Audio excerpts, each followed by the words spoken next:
later this year. I'm sorry, have you ever paid a tariff? Because I have. They don't get charged on foreign companies, they get charged on the importers. And ultimately, when we have fair and balanced trade, which the American people have not seen in decades, as I said at the beginning, revenues will stay here, wages will go up, and our country will be made wealthy again. And I think it's insulting that you're trying to test my knowledge of economics and the decisions that this president has made. I'm now regret giving a question to the Associated Press. Mary.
Tariffs on Australian steel and aluminium as part of a global decision are concerning.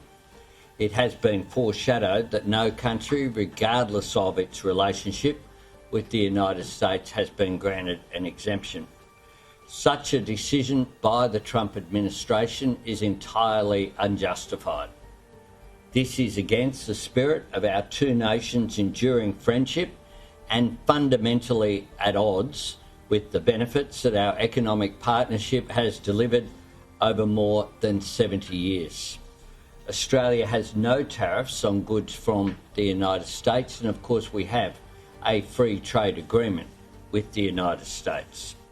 Our government will continue to put forward a very strong case for an exemption, noting that the last time this occurred it took months for that exemption to be granted. We will advocate for Australian trade with the United States at every level and through every channel. Australia will continue working hard for a different outcome, and discussions with the Trump administration are ongoing.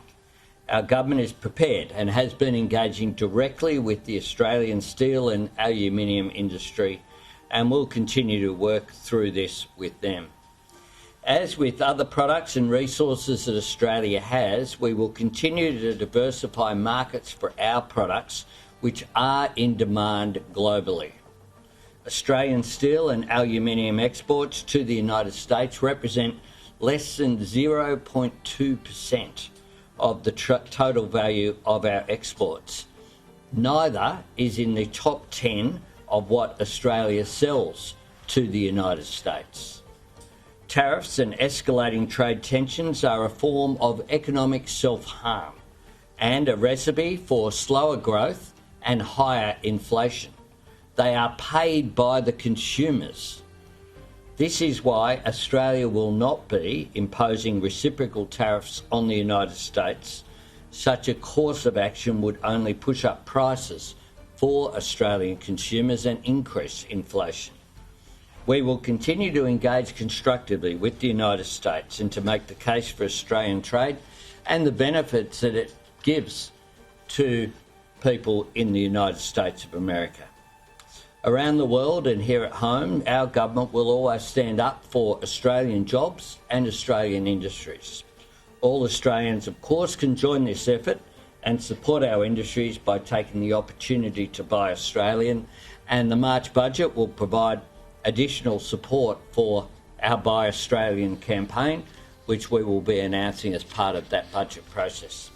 Happy to take questions. One at a time. Did you set up? One at a time, just here. What efforts has Australia made in the last 48 hours to get the exemption? Have you attempted to have another call with we have mobilised everything at our disposal, including through our embassy in the United States, but also through all channels, and we'll continue to do so.